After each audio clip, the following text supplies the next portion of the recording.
فيديو جاء الرمو فيديو تركو قبل رفيتين سرانسي فايدة سباري رفيت سكينيا كاجرو أكو ماركا جرتاني سباري كانوا ماركا تنجيرو سباري كني إذا فيك كمو رفيت سكينيا فباي غاردا كسمس مو رفيت سكينيا متى كينيا كيسا كمان مدة كسمس مو كمو بكاو نشوفك جتشودا إذا بايا ريفيدات فيدا ما سنين جتشون جالتا كماركا جرتاني durani desain jalak apa dibaddo akan matin anteni saadi sakana dibadde amammo akan matin dosa desse allate wanta untuk mencoba sansa itu ini akasham bujur akasham musai bisa dibadde dakika satu tokomboda mata dia dibadda kita bayar kita semua kita untuk calon yang kita kamu itu sebenarnya hal yang pada saat itu aku sudah iring katanya pada kita cinta kita tidak ada kita kemudian bertemu karena kami makin anjir serta sesuatu serta makin anjir kami yukno kesam bujur aja mata kenya apa ya kesmasimu kana abbati mata keenya keessa saafuru furii kan qabu isa isaaf baay'ee barbaachisaadha isiniin jechuu jaaladha egaa akkuma argaa jirtanii soo baay'ee namatti tola rifeensa keenya hin bareecharree malkii isaarree hin bareecha itti fayyadamaa isiniin jedha akkaataan isaa yaa'u akkuma argaa jirtan shaamboodha uma foolii tokkorree hin qabu baay'ee namatti tola jechuudha hinadha hadhaan suni rifeensa keenya keessa wantoota adda addaa nama oogsisu akkasumatti araaranii ta'ee injiraan isa illee hin dhorka jechuudha keessa isaa hin qulqulleessaa baay'ee ariifidha jechuudha qaama hundaa yoo dibatan qaama namaatiif illee gaariidha andeetu yaada gidi akkuma argaa jirtan baay'ee tokko namatti tola shaamboo akka shaamboo nuti mataan keenya akka ispoonjii ta'a jechuudha baay'ee lasallasiisa akkuma argaa jirtan baay'ee das nama jedha jechuudha harkarrattuu shaamboo caala baay'ee lasallasiisa nanti fakkaatan isiniin jedha hordoftoota kiyyaa egaa viidiyoon kiyyaa isinitti toleemmoo laayikoodhaan jajjabeessaa isiniin jechuun jaaladha እንግዲህ ቪዲዮን kiyyaa hanga dhumaatti ilaalaa dhaggeeffadha asiniillee yani zayituun itti dabaleetiin jira sin zayituu barbaadetti dabalate egaa baay'ee ariitiidhaan dibadha yeroon bakka adda addaa yaa bakka hunda hin jira ofuma isaatiin argaa jirra jechuudha baay'ee keessattuu biyya arabaa kana faatti baay'ee tokko keessa yeroo waan jaallatu jechuudha akkuma argaa jirtan kana fakkaatan isiniin jedha hordoftoota kiyya baay'ee fufurdaadha akkasumas baay'ee ariifidha hin marga jechuudha argaa jirtan namatti tola jechuudha yoo isinillee itti fayyadamaa jaalallee tan isiniin jedha baay'ee barbaachisaadha jechuudha rifeensa namaatiif illee akkasumas immoo mataa keessa namoota jechuudha kana fakkaata baay'ee tokko namatti tola tokko wantoota nyaata irraa mataa keessatti mammadaa'ee waan akkasii baay'ee asaasiyyaadha baay'ee bareedaadha jechuudha qaama hundaayyuu dibata isfaariin kun enggidii hedduu namatti tola jechuudha jaaladha yeroon argitee balleena gugdee gonga kan dagannee fuula keerraan argee kanarra kan caalu argita kan jettu iji kee dubbata እንግዲህ kana fakkaata rifeensa kiyyamoo yoo rifeensa keessa misaajii sirriitti gootu yookiin akkuma argaa jirtanii sirriitti misaajii gootaniitu rifeensa keessatti gagalchitanii filaadhaan irree keessa isaa filtanii akka itti seenutti jechuudha.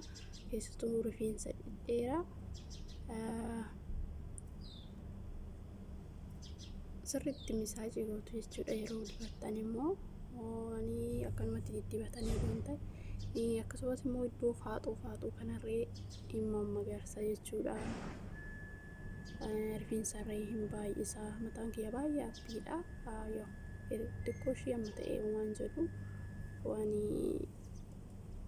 bishaan biyya arabaa kun ingidee akkuma beeksisanuu ashaawoo qaba waan ta'eef rifeensa luqqisaa akkasumas immoo bakka sirriitti ciccitaa isaaf nama hin gargaara jechuudha. Amma ta'e shaamboo yookiin immoo dibata naaf hin taane wantoota akkanaa kana akkanatti argattan itti fayyadamaa isiniin jechuun jaalladha.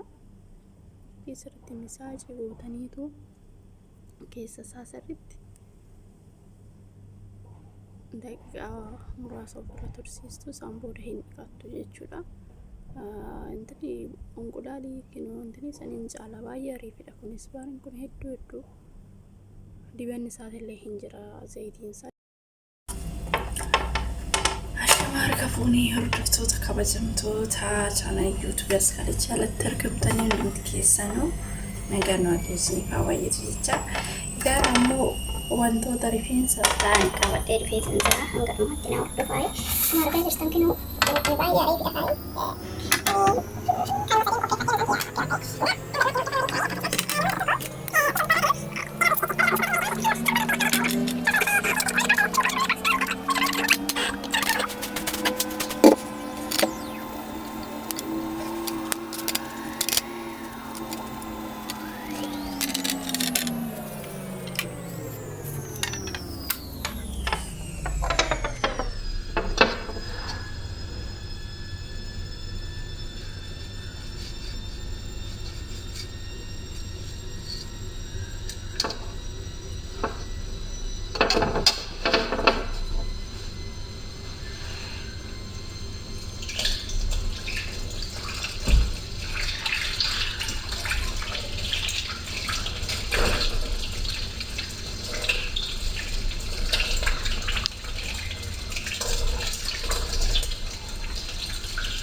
Akkuma argaa jirtanii kanatti naqeetan ammalaan kallaadha jechuudha. Omaa itti naqu bishaan illee ittiin dabalu omaa ittiin dabalu kanumatti kallaadha jechuudha.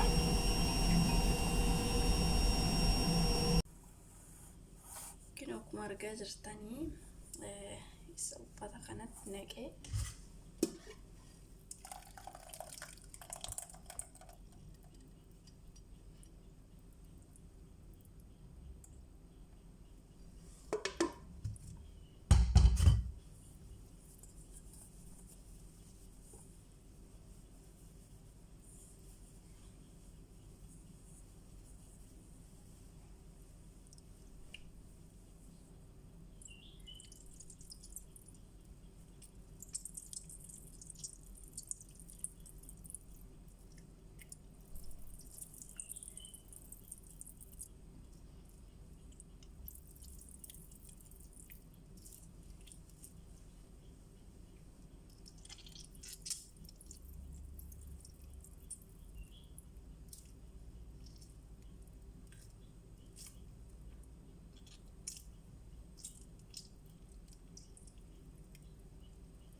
maataadhaaf baay'ee ariifidha jechuudha. Yeroo tokko torbeetti yeroo tokko dibatta mataan keessan bareedaa ta'a jechuudha. Akkuma argaa jirtan kan furdaadha.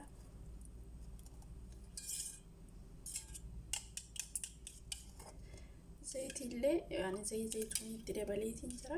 Yoo isin zayitii barbaadde itti dabalatanii mataa keessan dibattu jechuudha. Furfuriidha illee akkasumas mataa keessatti yeroo baay'ee intanidha jechuudha. Mataa keessa faa yeroo mammadaa'e baay'ee ariifidha isaaf illee jechuudha. Akkuma argaa jirtan kana fakkaatan isiniin jedha hordoftoota kiyya. Baay'ee ariifidha. Akkuma argaa jirtan namatti tola jechuudha.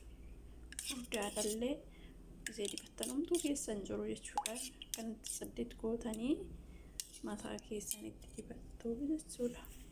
Kana fakkaata baay'ee tokko namatti tola. Yaa'u ani mataa keessan keessatti mammadaa'ee waan akkasiin ilaalle jecha asaasii yaafaadhaaf baay'ee bareedaadha jechuudha. Qaama hundaayyuu dibatan ariifidha jechuudha.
yeroon argitee balleena gugdee gonga kan dagannee fuula keerraan argee kanarraa kan caalu